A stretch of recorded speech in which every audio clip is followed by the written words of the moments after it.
ರಾಜ್ಯದಲ್ಲಿ ಧರ್ಮ ದಂಗಲ್ ಚಾಪ್ಟರ್ 2 ಶುರುವಾಗಿದ್ದು ಹೇಗೆ? ಮಸೀದಿ ಮೈಕ್ ಬ್ಯಾನ್ಗೆ ಪಟ್ಟು ಹಿಡಿತಿರೋದು ಯಾಕೆ? ದುಬಾರಿ ದುನಿಯಾದಲ್ಲಿ ಜನರಿಗೆ ಕರೆಂಟ್ ದರ ಏರಿಕೆ ಶಾಕ್ ಕೊಟ್ಟಿದ್ದು ಹೇಗೆ?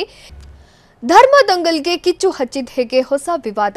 ರಾಜ್ಯ ರಾಜಧಾನಿ ಬೆಂಗಳೂರಿನಲ್ಲಿ ಆಜಾನ್ ಅಗ್ನಿ ಕಿಚ್ಚು ಹಚ್ಚುತ್ತಾ ನಾಳೆ ಮುಂಜಾನೆಯಿಂದಲೇ ಹೊಸ ಕ್ಯಾಂಪೇನ್ ಆರಂಭಿಸ್ತಾರ. ನೋಡೋಣ ಆಜಾನ್ ವಾರ್ ನ್ಯೂಸ್ ಎಕ್ಸ್‌ಪ್ರೆಸ್‌ನಲ್ಲಿ.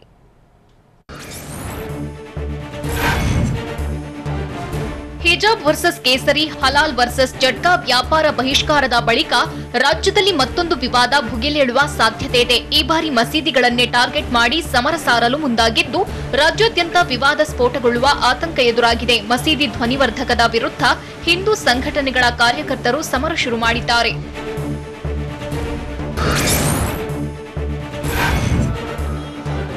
ಮಹಾರಾಷ್ಟ್ರದಲ್ಲಿ ಹೊತ್ತಿಕೊಂಡ ಕಿಚ್ಚು ಕರುನಾಡಿಗೆ ಎಂಟ್ರಿ ಕೊಟ್ಟಿದ್ದು ರಾಜ್ಯದಲ್ಲೂ ಹೊಸ ವಿವಾದ ಹೊತ್ತಿ ಉರಿಯುವ ಸಾಧ್ಯತೆ ಇದೆ. ಮಹಾರಾಷ್ಟ್ರದಲ್ಲಿ ಮಸೀದಿಗಳ ಮೇಲಿನ ಧ್ವನಿವರ್ಧಕ ಬ್ಯಾನ್ಗೆ ರಾಜ್ ಠಾಕ್ರೆ ಒತ್ತಾಯಿಸಿದ್ರು. ಇದೀಗ ರಾಜ್ ಠಾಕ್ರೆ ಬೆಂಬಲಕ್ಕೆ ಶ್ರೀರಾಮ ಸೇನೆ ರಾಜ್ಯಾಧ್ಯಕ್ಷ ಸಿದ್ದಲಿಂಗ ಸ್ವಾಮೀಜಿ ನಿಂತಿದ್ದಾರೆ. ಮಸೀದಿ ಮೇಲಿನ ಧ್ವನಿವರ್ಧಕ ತೆಗೆಯುವಂತೆ ಮಹಾರಾಷ್ಟ್ರ ಸರ್ಕಾರಕ್ಕೆ ಒತ್ತಾಯಿಸಿದ್ದ ರಾಜ್ ಠಾಕ್ರೆ ಹೇಳಿಕೆಗೆ ದನಿಗೂಡಿಸಿದ್ದಾರೆ. ಉಗ್ರವಾದಂತಹ ಹೋರಾಟ, ಮಸೀದಿ ಮೇಲಿನ ಧ್ವನಿವರ್ಧಕಗಳನ್ನ ಬಂದ್ ಮಾಡಿ ಅಂತ ರಾಜ್ಯ ಸರ್ಕಾರಕ್ಕೆ ಶ್ರೀರಾಮ ಸೇನೆ ರಾಜ್ಯಾಧ್ಯಕ್ಷ ಸಿದ್ದಲಿಂಗ ಸ್ವಾಮೀಜಿ ಒತ್ತಾಯಿಸಿದ್ದಾರೆ. ಮಸೀದಿ ಮೇಲಿನ ಧ್ವನಿವರ್ಧಕಗಳಿಂದ ಶಬ್ದ ಮಾಲಿನ್ಯವಾಗ್ತಿದೆ. ಧ್ವನಿವರ್ಧಕ ಬಳಸೋರ ಮೇಲೆ ಕಾನೂನು ಕ್ರಮ ಕೈಗೊಳ್ಳಬೇಕು, ಮಸೀದಿ ಧ್ವನಿವರ್ಧಕಗಳನ್ನ ನಿಷೇಧಿಸಬೇಕು ಅಂತ ಸರ್ಕಾರಕ್ಕೆ ಸಿದ್ದಲಿಂಗ ಸ್ವಾಮೀಜಿ ಮನವಿ ಮಾಡಿದ್ದಾರೆ. ಸರ್ಕಾರಕ್ಕೆ ಮನವಿ ಕೊಟ್ಟಿದ್ವಿ. ಮಹಾರಾಷ್ಟ್ರದಲ್ಲಿ ಧ್ವನಿವರ್ಧಕ ಬ್ಯಾನ್ ವಿಚಾರ ಭುಗಿಲೆದ್ದಿದೆ. ಮಸೀದಿಗಳ ಧ್ವನಿವರ್ಧಕ ನಿಷೇಧಿಸಲೇಬೇಕೆಂದು ರಾಜ್ ಠಾಕ್ರೆ ಮಹಾರಾಷ್ಟ್ರ ಸರ್ಕಾರವನ್ನ ಒತ್ತಾಯಿಸಿದ್ದಾರೆ. ಅಲ್ಲದೆ ಧ್ವನಿವರ್ಧಕ ನಿಷೇಧಿಸದಿದ್ರೆ ಡಬಲ್ ಸೌಂಡ್ನಲ್ಲಿ ಹಿಂದೂ ದೇಗುಲಗಳಲ್ಲಿ ಹನುಮಾನ್ ಚಾಲೀಸ್ ಹಾಕ್ತೀವಿ ಎಂದು ಹೇಳಿದ್ದಾರೆ. ಜೊತೆಗೆ ನಮಗೆ ಪ್ರಾರ್ಥನೆ ವಿರೋಧವಿಲ್ಲ, ಸ್ಪೀಕರ್ಗೆ ವಿರೋಧವಿದೆ ಅಂತ ಬಹಿರಂಗ ಸಮಾವೇಶದಲ್ಲಿ ರಾಜ್ ಠಾಕ್ರೆ ಗುಡುಗಿದ್ರು. ಹನುಮಾನ್ ಚಾಲೀಸ लावायचा. ಮಸೀದಿಗಳ ಆಜಾನ್ ವಿರುದ್ಧ ಶ್ರೀರಾಮ ಸೇನೆ ಹೋರಾಟಕ್ಕೆ ಮುಂದಾಗಿದೆ. ದೇವಸ್ಥಾನಗಳಲ್ಲಿ ಪ್ರತಿದಿನ 5 ಗಂಟೆಗೆ ರಾಮ ಭಜನೆ ಹಾಕ್ತೀವಿ ಅಂತ ಶ್ರೀರಾಮ ಸೇನೆ ಸಂಸ್ಥಾಪಕ ಪ್ರಮೋದ್ ಮುತಾಲಿಕ್ ಎಚ್ಚರಿಕೆ ನೀಡಿದ್ದಾರೆ. ರಾಜ್ಯ ಸರ್ಕಾರಕ್ಕೆ ಮಸೀದಿಗಳ ಆಜಾನ್ ನಿಲ್ಲಿಸುವ ತಾಕತ್ತಿಲ್ಲ. ಆಜಾನ್ ನಿಲ್ಲಿಸದಿದ್ರೆ ದೇವಾಲಯಗಳ ಸ್ಪೀಕರ್ಗಳಲ್ಲಿ ರಾಮ ಭಜನೆ, ಶಿವನಾಮ, ಓಂಕಾರಗಳನ್ನು ಹಾಕ್ತೇವೆ ಎಂದು ಧಾರವಾಡದಲ್ಲಿ ಪ್ರಮೋದ್ ಮುತಾಲಿಕ್ ಎಚ್ಚರಿಸಿದ್ದಾರೆ.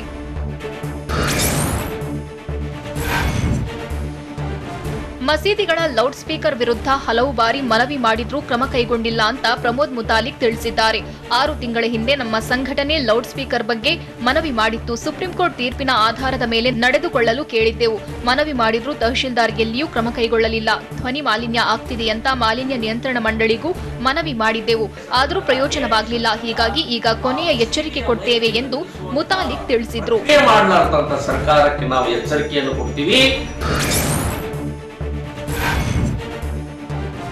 ಮುಸ್ಲಿಮರ ಪ್ರಾರ್ಥನೆಗೆ ನಮ್ಮ ವಿರೋಧವಿಲ್ಲ, ಆದರೆ ಧ್ವನಿವರ್ಧಕ ಬಳಕೆಗೆ ವಿರೋಧ ಇದೆ ಅಂತ ಧಾರವಾಡದಲ್ಲಿ ಪ್ರಮೋದ್ ಮುತಾಲಿಕ್ ತಿಳಿಸಿದ್ದಾರೆ. ಲೌಡ್ ಸ್ಪೀಕರ್ನಿಂದ ಸಾಕಷ್ಟು ಜನರಿಗೆ ತೊಂದರೆಯಾಗ್ತಿದೆ. ಕೋರ್ಟ್ ಆದೇಶವಿದ್ರೂ ಪಾಲಿಸ್ತಿಲ್ಲ. ರಾತ್ರಿ 10ರಿಂದ ಬೆಳಗ್ಗೆ 6ರವರೆಗೆ ಧ್ವನಿವರ್ಧಕ ಬಳಸುವಂತಿಲ್ಲ ಅಂತ ಕೋರ್ಟ್ ಸ್ಪಷ್ಟವಾಗಿ ಹೇಳಿದೆ. ಸರ್ಕಾರ ನಿಶ್ಶಬ್ದ ವಲಯ ಅಂತ ಗುರುತಿಸಿದೆ, ಆದರೆ ಅಲ್ಲಿಯೂ ನಿಯಮ ಪಾಲಿಸ್ತಿಲ್ಲ ಅಂತ ಮುತಾಲಿಕ್ ಆರೋಪಿಸಿದ್ದಾರೆ. ಪ್ರಾರ್ಥನೆ ಉಲ್ಲಂಘನೆ ಮಾಡ್ತಾ ಇದ್ದಾರೆ. ಮಸೀದಿಯಲ್ಲಿನ ಆಜಾನ್ಗೆ ಹಿಂದೂ ಸಂಘಟನೆಗಳು ಕೌಂಟರ್ ಪ್ಲಾನ್ ಮಾಡಿವೆ. ಮಸೀದಿಯಲ್ಲಿ ಅಲ್ಲಾಹು ಅಕ್ಬರ್ ಅಂತ ಆಜಾನ್ ಕೂಗುವಾಗ ಇದೇ ವೇಳೆ ಮಂದಿರದಲ್ಲಿ ಓಂ ನಮಃ ಶಿವಾಯ, ಜೈ ಶ್ರೀರಾಮ್ ಭಜನೆ ಹಾಕಲಿದ್ದಾರೆ. ಮೈಕ್ ಮೂಲಕ ಓಂ ನಮಃ ಶಿವಾಯ, ಜೈ ಶ್ರೀರಾಮ್ ಭಜನೆ ಮೊಳಗಿಸಲು ಹಿಂದೂ ಸಂಘಟನೆಗಳು ಹೊಸ ಅಭಿಯಾನ ಶುರು ಮಾಡಿವೆ.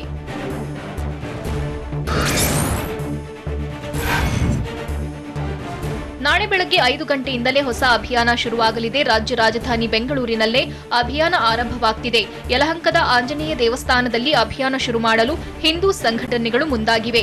ಮಸೀದಿಯಲ್ಲಿ ಆಜಾನ್ ಆರಂಭವಾಗ್ತಲೇ ಮಂದಿರದಲ್ಲಿ ಜೈ ಶ್ರೀರಾಮ್ ಭಜನೆ ಹಾಕಲಿದ್ದಾರೆ.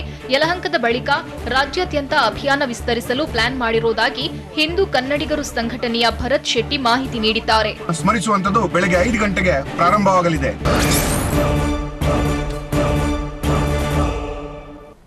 ರಾಜ್ಯದಲ್ಲಿ ಹೊಸ ರೂಪಕ್ಕೆ ತಿರುಗಿದ ಹೇಗೆ? ಧರ್ಮ ಸಂಘರ್ಷ ಕೈ ಮುಗಿದು ಕೇಳಿಕೊಳ್ತೇವೆ, ಹಬ್ಬ ಮಾಡಲು ಬಿಡಿ ಅಂತ ಹೇಳಿದ್ಯಾರು?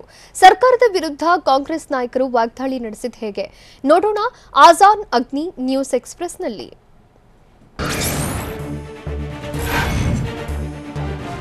ಹಿಜಾಬ್ ವ್ಯಾಪಾರ ಹಲಾಲ್ ಬಳಿಕ ಈಗ ಧ್ವನಿವರ್ಧಕ ದಂಗಲ್ ಶುರುವಾಗಿದೆ. ಆಜಾನ್ ಬ್ಯಾನ್ಗೆ ಹಿಂದೂ ಸಂಘಟನೆಗಳು ಬಿಗಿಪಟ್ಟು ಹಿಡಿದಿದ್ದು, ರಾಜ್ಯದಲ್ಲಿ ಧರ್ಮ ಸಂಘರ್ಷದ ವಾರ್ ಹೊಸ ರೂಪಕ್ಕೆ ತಿರುಗಿದೆ.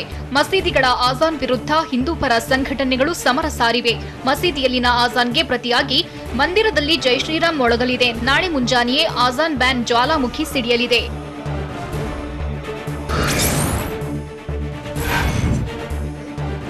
ಕೈ ಮುಗಿದು ಕೇಳಿಕೊಳ್ತೇವೆ, ಹಬ್ಬ ಮಾಡಲು ಬಿಡಿ ಅಂತ ಟಿವಿ9 ಮೂಲಕ ಮುಸ್ಲಿಂ ಮುಖಂಡ ರಜಾಕ್ ಮನವಿ ಮಾಡಿದ್ದಾರೆ. ಸುಪ್ರೀಂ ಕೋರ್ಟ್ ಆದೇಶದಂತೆ ಧ್ವನಿವರ್ಧಕಗಳನ್ನ ಹಾಕಿದ್ದೇವೆ, ಈ ಬಗ್ಗೆ ಗಮನಿಸಲು ಪೊಲೀಸರಿದ್ದಾರೆ. ಮುತಾಲಿಕ್ ಯಾರು ಅಂತ ಅಬ್ದುಲ್ ರಜಾಕ್ ಪ್ರಶ್ನೆ ಮಾಡಿದ್ದಾರೆ. ಅಲ್ಲದೆ ಮುತಾಲಿಕ್ರನ್ನ ಶಿವಸೇನೆಯವರು ಹಿಂದೂ ಸಂಘಟನೆಗಳು ಒದ್ದು ಓಡಿಸಿವೆ ಅಂತ ಅಬ್ದುಲ್ ರಜಾಕ್ ವಾಗ್ದಾಳಿ ನಡೆಸಿದ್ರು. ಶಿವಸೇನಾ ಒದ್ದು ಓಡಿಸ್ತು. ಸುಪ್ರೀಂ ಕೋರ್ಟ್ ಆದೇಶವನ್ನ ನಾವು ಪಾಲಿಸುತ್ತಿದ್ದೇವೆ, ಯಾರಿಗೂ ತೊಂದರೆಯನ್ನ ಕೊಡುವ ಉದ್ದೇಶ ನಮಗಿಲ್ಲ ಅಂತ ಟಿವಿ9ಗೆ ಮೌಲಾನಾ ಮಕ್ಸೂದ್ ಇಮ್ರಾನ್ ಪ್ರತಿಕ್ರಿಯೆ ನೀಡಿದ್ದಾರೆ. ಸುಪ್ರೀಂ ಕೋರ್ಟ್ ಈಗಾಗಲೇ ಪ್ರತಿ ಏರಿಯಾಗಳಲ್ಲಿ ಡಿಬಿ ಸೌಂಡ್ ನಿಗದಿಗೆ ಆದೇಶ ಹೊರಡಿಸಿದೆ. ನಾವು ಸೌಂಡ್ ಹೆಚ್ಚು ಬರದಂತೆ ಡಿವೈಸ್ ಕೂಡ ಹಾಕಿದ್ದೇವೆ, ಅಧಿಕಾರಿಗಳ ಎದುರಿಗೆ ಸೌಂಡ್ ಡೆಮೋ ಕೊಟ್ಟಿದ್ದೇವೆ ಎಂದು ಮೌಲಾನಾ ಮಕ್ಸೂದ್ ಇಮ್ರಾನ್ ತಿಳಿಸಿದ್ದಾರೆ. 4 hours ಅವರು ವಾಚ್ ಮಾಡಿಬಿಟ್ಟು ಹೋಗಿದ್ದಾರೆ. ಕಾಲದಿಂದ ಕಾಲಕ್ಕೆ ಸಮಾಜದಲ್ಲಿ ವಿಚಾರ ವಿನಿಮಯ ನಡೆಯುತ್ತೆ, ಆದರೆ ಸರ್ಕಾರದಲ್ಲಿ ಕಾನೂನು ಬಿಟ್ಟು ಬೇರೆ ಚರ್ಚೆ ಮಾಡಿಲ್ಲ ಅಂತ ಬೆಂಗಳೂರಿನಲ್ಲಿ ಸಚಿವ ಡಾಕ್ಟರ್ ಅಶ್ವಥ್ ನಾರಾಯಣ್ ಹೇಳಿದ್ದಾರೆ. ಆಜಾನ್ ವಿಚಾರದಲ್ಲಿ ಹೊಸ ಕಾನೂನು ತಂದಿಲ್ಲ. ಕುಮಾರಸ್ವಾಮಿ, ಕಾಂಗ್ರೆಸ್ನವರು ಮುಸ್ಲಿಮರನ್ನ ಎತ್ತಿ ಕಟ್ತಿದ್ದಾರೆ.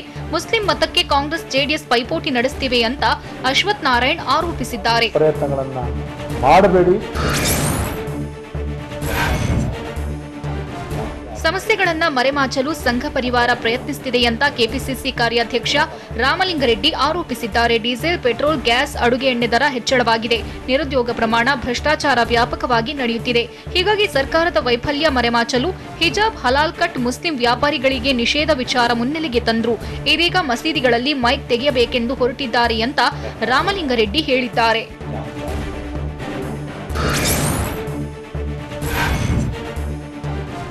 ಮಸೀದಿ ಧ್ವನಿವರ್ಧಕ ವಿವಾದಕ್ಕೆ ಸಂವಿಧಾನದ ಮೂಲಕ ಉತ್ತರ ನೀಡೋಣ ಅಂತ ಕೆಪಿಸಿಸಿ ಕಚೇರಿಯಲ್ಲಿ ಕಾರ್ಯಾಧ್ಯಕ್ಷ ರಾಮಲಿಂಗಾರೆಡ್ಡಿ ಹೇಳಿದ್ದಾರೆ. ಮಾಲಿನ್ಯ ನಿಯಂತ್ರಣ ಮಂಡಳಿ ನಿಯಮವನ್ನ ಸುಪ್ರೀಂ ಕೋರ್ಟ್ ಒಪ್ಪಿದೆ, ಆದರೆ ರಾಜಕೀಯಕ್ಕಾಗಿ ಮಸೀದಿ ಮೈಕ್ ವಿಚಾರ ತಂದಿದ್ದಾರೆ. ಸಂವಿಧಾನಕ್ಕಿಂತ ದೊಡ್ಡವರಾದ್ರೆ ಅವರು ಹೇಳಿದಂತೆ ಕೇಳೋಣ ಎಂದು ಕೆಪಿಸಿಸಿ ಕಚೇರಿಯಲ್ಲಿ ಕಾರ್ಯಾಧ್ಯಕ್ಷ ರಾಮಲಿಂಗಾರೆಡ್ಡಿ ತಿಳಿಸಿದ್ರು.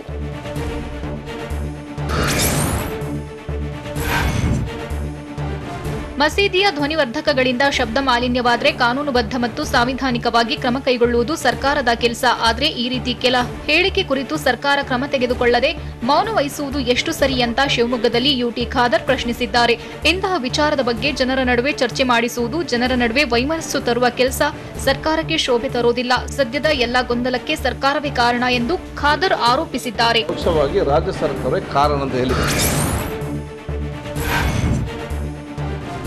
ರಾಜ್ಯ ಸರ್ಕಾರ ಪ್ರತಿಯೊಂದು ವಿಷಯದಲ್ಲಿ ವಿಫಲವಾಗಿದೆ. ಹೀಗಾಗಿ ಹಿಂದೂ ಮುಸ್ಲಿಮರ ನಡುವೆ ವಿವಾದ ಹುಟ್ಟು ಹಾಕ್ತಿದೆ ಅಂತ ಕಲಬುರಗಿ ಉತ್ತರ ಕ್ಷೇತ್ರದ ಶಾಸಕಿ ಖನೀಜ್ ಫಾತಿಮಾ ಆರೋಪಿಸಿದ್ದಾರೆ. ಚುನಾವಣೆ ದೃಷ್ಟಿಯಿಂದ ಈ ವಿಚಾರಗಳನ್ನ ಮುನ್ನೆಲೆಗೆ ತರ್ತಿದೆ. ಈ ದೇಶದ ಸ್ವಾತಂತ್ರ್ಯಕ್ಕಾಗಿ ನಾವು ಹೋರಾಟ ಮಾಡಿದ್ದೇವೆ, ಪ್ರತಿಯೊಂದರಲ್ಲಿ ನಮಗೂ ಕೂಡ ಹಕ್ಕಿದೆ ಎಂದು ಶಾಸಕಿ ಖನೀಜ್ ಹೇಳಿದ್ದಾರೆ.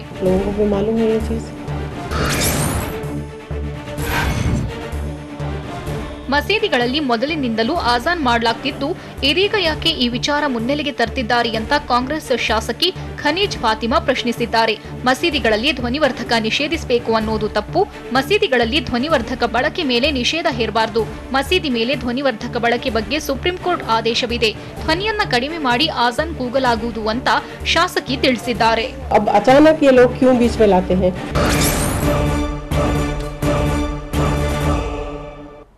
ದೇವಸ್ಥಾನ ಮಸೀದಿಗೂ ಒಂದೇ ರೂಲ್ಸ್ ಮಾಡಿ ಅಂತ ಒತ್ತಾಯಿಸಿದ್ಯಾರು? ಮುಸ್ಲಿಂ ಸಮುದಾಯಕ್ಕೆ ಸಚಿವ ಈಶ್ವರಪ್ಪ ಹೇಳಿದ ಕಿವಿ ಮಾತೇನು? ಮೌನಿ ಬಸವರಾಜ್ ಆಗಿದ್ದಾರೆ ಅಂತ ಎಚ್ಡಿಕೆ ಕಿಡಿಕಾರಿದ ಹೇಗೆ? ನೋಡೋಣ ಧರ್ಮಯುದ್ಧ ನ್ಯೂಸ್ ಎಕ್ಸ್‌ಪ್ರೆಸ್‌ನಲ್ಲಿ.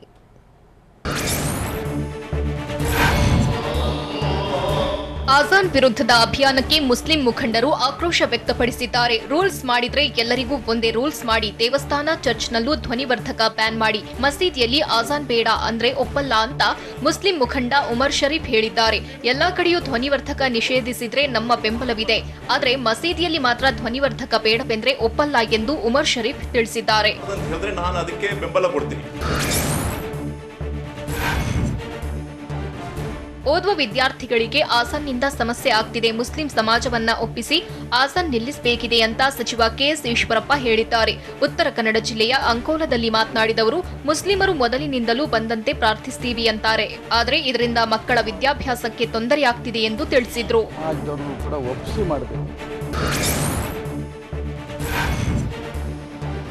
ಮಸೀದಿ ಒಳಗೆ ಮಾತ್ರ ಕೇಳುವಂತೆ ಸ್ಪೀಕರ್ ಬಳಸಿಕೊಳ್ಳಿ ಅಂತ ಮುಸ್ಲಿಂ ಮುಖಂಡರಿಗೆ ಅಂಕೋಲದ ಮಾದನಗೇರಿಯಲ್ಲಿ ಸಚಿವ ಕೆಎಸ್ ಈಶ್ವರಪ್ಪ ಕಿವಿಮಾತು ಹೇಳಿದ್ದಾರೆ. ಹಿಂದೂ ಸಂಘಟನೆಗಳು ಹನುಮಾನ್ ಚಾಲೀಸ್ ಹಾಕ್ತೀನೆಂದು ಸ್ಪರ್ಧೆ ಮಾಡಬಾರದು.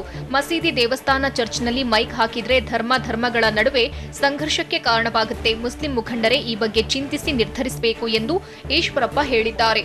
ಸೂಕ್ತ ಅಂತ ನನ್ನ ವೈಯಕ್ತಿಕ ಅಭಿಪ್ರಾಯ. ಬಿಜೆಪಿ ವಿರುದ್ಧ ಮಾಜಿ ಮುಖ್ಯಮಂತ್ರಿ ಎಚ್ಡಿ ಕುಮಾರಸ್ವಾಮಿ ವಾಗ್ದಾಳಿ ನಡೆಸಿದ್ದಾರೆ. ಇನ್ನೊಂದು ವರ್ಷ ಮನೆಗಳನ್ನ ಹಾಳು ಮಾಡುವುದು ಹಾಗೂ ಮನೆ ಮನೆಗೆ ಬೆಂಕಿ ಹಚ್ಚಿ ಅನ್ನೋದೇ ಬಿಜೆಪಿ ರೋಡ್ ಮ್ಯಾಪ್ ಆಗಿದೆ. ಹಿಜಾಬ್ ಬಗ್ಗೆ ಮಾತನಾಡಿದ್ರೆ ವೋಟ್ ಬ್ಯಾಂಕ್ ಹೋಗುತ್ತೆ. ಹೀಗಾಗಿಯೇ ಕಾಂಗ್ರೆಸ್ನವರು ಮನೆಯಲ್ಲಿ ಬಚ್ಚಿಟ್ಟುಕೊಂಡಿದ್ದಾರೆ ಅಂತ ಬೆಂಗಳೂರಿನಲ್ಲಿ ಮಾಜಿ ಸಿಎಂ ಎಚ್ಡಿ ಕುಮಾರಸ್ವಾಮಿ ಆರೋಪಿಸಿದ್ದಾರೆ. ಮೊದಲು ಕಾಂಗ್ರೆಸ್ ಅಧ್ಯಕ್ಷರು ಅರ್ಥ ಮಾಡ್ಕೋಬೇಕು. ಮಸೀದಿಗಳ ಸ್ಪೀಕರ್ಗಳ ಹಾಗೂ ಆಜಾನ್ ನಿಷೇಧಕ್ಕೆ ರಾಜ್ಯದಲ್ಲಿ ಆಗ್ರಹ ಹೆಚ್ಚಾಗಿದೆ. ಈ ಬಗ್ಗೆ ಪ್ರತಿಕ್ರಿಯೆ ನೀಡಿರೋ ಮಾಜಿ ಸಿಎಂ ಎಚ್ಡಿಕೆ, ಎಷ್ಟು ದಿನ ಇಲ್ಲದ ವಿಚಾರ ಈಗ ಯಾಕೆ ಬಂದಿದೆ ಅಂತ ಪ್ರಶ್ನಿಸಿದ್ದಾರೆ. ಇದೇ ರೀತಿ ಮಾಡಲು ಹೋದ್ರೆ ರಾಜ್ಯದಲ್ಲಿ ಬಿಜೆಪಿ ಸರ್ವನಾಶ ಆಗುತ್ತೆ. ಇದು ಉತ್ತರ ಪ್ರದೇಶವಲ್ಲ, ಕರ್ನಾಟಕ. ಬಿಜೆಪಿಯವರು ಸಾಮರಸ್ಯ ಮೂಡಿಸುವ ಕೆಲಸ ಮಾಡಿ ಎಂದು ಕುಮಾರಸ್ವಾಮಿ ಹೇಳಿದ್ದಾರೆ. ಸಾಮರಸ್ಯ ಕಾಪಾಡಿ.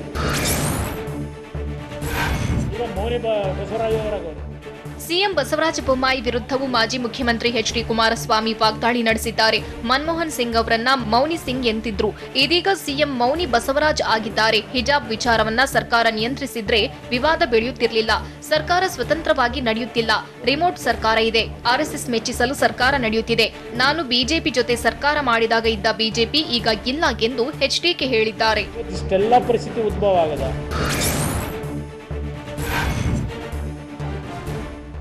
ರಾಜ್ಯದಲ್ಲಿ ಈಗಿನ ದುಸ್ಥಿತಿಗೆ ಕಾಂಗ್ರೆಸ್ ಕೊಡುಗೆ ಇದೆ. ನೀವು ಸರಿ ಇರ್ತಿದ್ರೆ ಇಂತಹ ಪರಿಸ್ಥಿತಿ ಬರ್ತಿರ್ಲಿಲ್ಲ ಅಂತ ಕಾಂಗ್ರೆಸ್ ವಿರುದ್ಧ ಬೆಂಗಳೂರಿನಲ್ಲಿ ಮಾಜಿ ಸಿಎಂ ಕುಮಾರಸ್ವಾಮಿ ಕಿಡಿಕಾರಿದ್ದಾರೆ. ನಮ್ಮವು ಧರ್ಮ ಆಚರಣೆ ಮಾಡುವ ಕುಟುಂಬಗಳು. ಬಿಜೆಪಿಯವರಿಗಿಂತ ಒಂದು ಹೆಜ್ಜೆ ಮುಂದೆ ಇರ್ತೇವೆ. ವಿಶ್ವ ಹಿಂದೂ ಪರಿಷತ್, ಬಜರಂಗದಳ ಕೇಸರಿ ಶಾಲು ಹಾಕೊಂಡು ಬರಲಿ. ಬೆಲೆ ಏರಿಕೆ ವಿರುದ್ಧ ಹೋರಾಟ ಮಾಡೋಣ ಎಂದು ಕುಮಾರಸ್ವಾಮಿ ಆಹ್ವಾನಿಸಿದ್ದಾರೆ. ಪ್ರಜೆಯ ಕರ್ತವ್ಯ ಇದು. ರಾಜ್ಯಕ್ಕೆ ಬೆಂಕಿಯನ್ನ ಹಚ್ಚಿದವರು ಬಿಜೆಪಿಯವರಿಗೆ ಬೆಂಕಿ ಹಚ್ಚಿಕೊಟ್ಟಿದ್ದು ಕಾಂಗ್ರೆಸ್ ಪಕ್ಷದವರು ಅಂತ ಕುಮಾರಸ್ವಾಮಿ ಆರೋಪಿಸಿದ್ದಾರೆ. ರಾಜ್ಯದಲ್ಲಿ ಇಷ್ಟೆಲ್ಲ ನಡೆಯುತ್ತಿದ್ರೂ ಕಾಂಗ್ರೆಸ್ ಪಕ್ಷ ಮೌನವಾಗಿದೆ. ಅವರಿಗೆ ಒಂದು ಸಮುದಾಯದ ವೋಟ್ ಹೋಗುತ್ತೆ ಎಂಬ ಭಯವಿದೆ. ಯಾರೋ ಟ್ರೋಲ್ ಮಾಡಿದ್ದಕ್ಕೆ ನಟ ಚೇತನ್ ರನ್ನ 2 ದಿನ ಪರಪ್ಪನ ಅಗ್ರಹಾರ ಜೈಲಿಗೆ ಹಾಕಿದ್ರು. ಆದ್ರೆ ಕೇಸರಿ ಶಾಲು ಹಾಕೊಂಡು ವಿಷಬೀಜ ಬಿತ್ತುತ್ತಿದ್ದಾರೆ. ಈಗ ಎಲ್ಲಿ ಹೋಯಿತು ಕರ್ನಾಟಕ ಪೊಲೀಸ್ನವರ ತಾಕತ್ತು ಎಂದು ಎಚ್ಡಿಕೆ ಪ್ರಶ್ನಿಸಿದ್ದಾರೆ.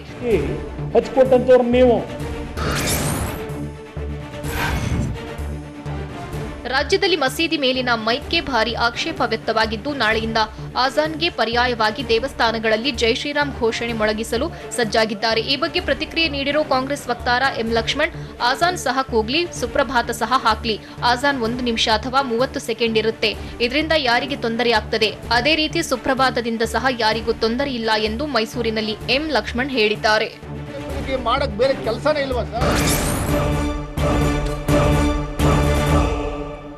ರಾಜ್ಯದಲ್ಲಿ ವಿದ್ಯುತ್ ದರ ಎಷ್ಟು ಹೆಚ್ಚಿಸಲಾಗಿದೆ? ಪಕ್ಷಕ್ಕೆ ಬರುವವರ ಸೇರ್ಪಡೆ ಬಗ್ಗೆ ಸಚಿವ ಅಶ್ವಥ್ ನಾರಾಯಣ್ ಹೇಳಿದ್ದೇನು? ಪರೀಕ್ಷೆ ಬರೆಯುತ್ತಿದ್ದ ವಿದ್ಯಾರ್ಥಿಗಳ ಮೇಲೆ ಹೆಜ್ಜೆನು? ದಾಳಿ ಮಾಡಿದ್ದು ಎಲ್ಲಿ? ನೋಡೋಣ ಸಮಗ್ರ ನ್ಯೂಸ್ ಎಕ್ಸ್‌ಪ್ರೆಸ್‌ನಲ್ಲಿ.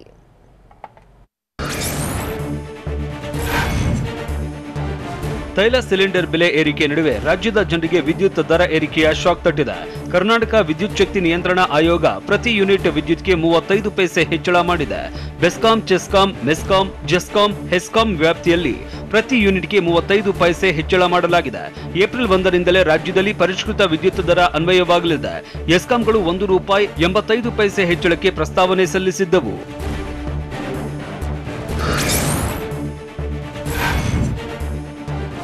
ರಾಜ್ಯದ ಜನತೆಗೆ ಸಾಲು ಸಾಲು ಬೆಲೆ ಏರಿಕೆ ಬರೆ ಎಳೀತಾ ಇದೆ. ಕಳೆದ 1 ವಾರದಿಂದ ಪೆಟ್ರೋಲ್ ದರ ನಿತ್ಯ ಸರಾಸರಿ 80 ಪೈಸೆ ಏರಿಕೆ ಆಗ್ತಾ ಇದ್ದು, ಡೀಸೆಲ್ ಬೆಲೆನೂ ನಿತ್ಯ ಏರಿಕೆ ಆಗುತ್ತಲೇ ಇದೆ. ವಾಣಿಜ್ಯ ಬಳಕೆ ಗ್ಯಾಸ್ ಬೆಲೆ ಕೂಡ ಏರಿಕೆಯಾಗಿದೆ. ಇದೀಗ ಪೆಟ್ರೋಲ್, ಡೀಸೆಲ್, ಗ್ಯಾಸ್ ಜೊತೆ ಕರೆಂಟ್ ಶಾಕ್ ಕೊಟ್ಟಿದೆ. ವಿದ್ಯುತ್ ದರದ ಜೊತೆಗೆ ವಿದ್ಯುತ್ ನಿಗದಿತ ಶುಲ್ಕವೂ ಹೆಚ್ಚಳ ಮಾಡಲಾಗಿದೆ. ₹10 ಇಂದ ₹30ಗೆ ಫಿಕ್ಸೆಡ್ ಚಾರ್ಜ್ ಏರಿಕೆ ಮಾಡಲಾಗಿದೆ.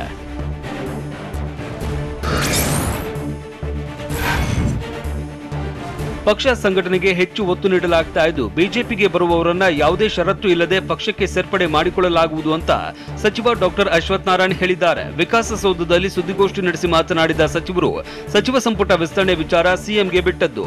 ವರಿಷ್ಠರ ಜೊತೆ ಚರ್ಚೆ ಮಾಡಿ ಪುನರ್ರಚನೆ ಮಾಡಬೇಕಾ ವಿಸ್ತರಣೆ ಮಾಡಬೇಕಾ ಅಂತ ಸೂಕ್ತ ನಿರ್ಧಾರ ಮಾಡಲಿದ್ದಾರೆ ಅಂದ್ರು.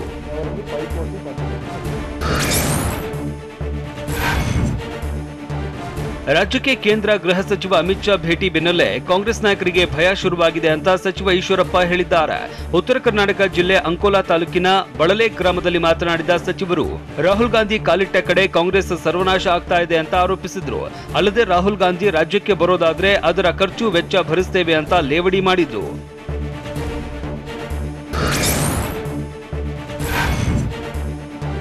ಹುಬ್ಬಳ್ಳಿಯ ಕೇಶವಾಪುರದ ಸೆಂಟ್ ಮೈಕಲ್ ಶಾಲೆಯಲ್ಲಿ ಎಸ್ಎಸ್ಎಲ್ಸಿ ಪರೀಕ್ಷೆ ಬರೀತಾ ಇದ್ದ ವಿದ್ಯಾರ್ಥಿಗಳ ಮೇಲೆ ಹೆಜ್ಜೇನು ದಾಳಿ ಮಾಡಿತ್ತು. ಕಿಡಿಗೇಡಿಗಳು ಜೇನಿಗೆ ಕಲ್ಲು ಎಸೆದಿದ್ದು ಹೆಜ್ಜೇನು ಹುಳುಗಳು ದಾಳಿ ಮಾಡುತ್ತಲೇ ವಿದ್ಯಾರ್ಥಿಗಳು ದಿಕ್ಕಾಪಾಲಾಗಿ ಓಡಿದ್ದಾರೆ. ಅಲ್ಲದೆ ಪರೀಕ್ಷಾ ಕೇಂದ್ರದ ಸಿಬ್ಬಂದಿ ಪೊಲೀಸ್ ಸಿಬ್ಬಂದಿ ಮೇಲೂ ಹುಳುಗಳು ದಾಳಿ ಮಾಡಿವೆ. ಹೆಜ್ಜೇನು ದಾಳಿಯಿಂದ ಅಸ್ವಸ್ಥರಾದವರನ್ನ ಕಿಮ್ಸ್ ಆಸ್ಪತ್ರೆಗೆ ದಾಖಲಿಸಿ ಚಿಕಿತ್ಸೆ ನೀಡಲಾಗಿದೆ.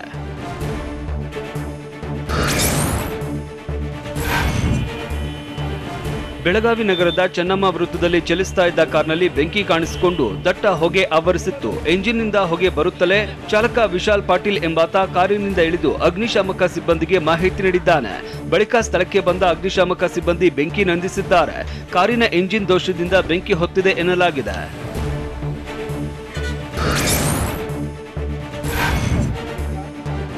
ಆಮ್ ಆದ್ಮಿ ಪಕ್ಷದ ಸಾಧನೆಗೆ ದೇಶದ ಎಲ್ಲೆಡೆ ಶ್ಲಾಘನೆ ವ್ಯಕ್ತವಾಗಿದೆ ಅಂತ ದೆಹಲಿಯಲ್ಲಿ ಎಎಪಿ ಸೇರ್ಪಡೆ ಬಳಿಕ ಭಾಸ್ಕರ್ ರಾವ್ ಹೇಳಿದ್ದಾರೆ. ಕರ್ನಾಟಕದಲ್ಲಿ ಇರುವ 3 ಪಕ್ಷದ ಬಗ್ಗೆ ಜನ ಬೇಸರಗೊಂಡಿದ್ದಾರೆ. ಕರ್ನಾಟಕ ರಾಜ್ಯದಲ್ಲಿ ಎಲ್ಲಾ ರೀತಿಯ ಸಂಪನ್ಮೂಲ ಇದ್ರೂ ಸ್ವಚ್ಛ ನಾಯಕತ್ವದ ಕೊರತೆ ಇದೆ, ಭ್ರಷ್ಟಾಚಾರ ಬಹಳ ಹೆಚ್ಚಾಗಿದೆ ಅಂದ್ರು. ಅಲ್ಲದೆ ರಾಜ್ಯದ 3 ಪಕ್ಷಗಳು ಅಂದರ್ ಬಾಹರ್ ಆಡ್ತಾ ಇದ್ದು ದೆಹಲಿ ಪಂಜಾಬ್ ರೀತಿ ಕರ್ನಾಟಕದಲ್ಲೂ ಬದಲಾವಣೆ ಆಗಬೇಕಿದೆ ಅಂದ್ರು. ಆಮ್ ಆದ್ಮಿ ಪಾರ್ಟಿನೇ ಇದಕ್ಕೆ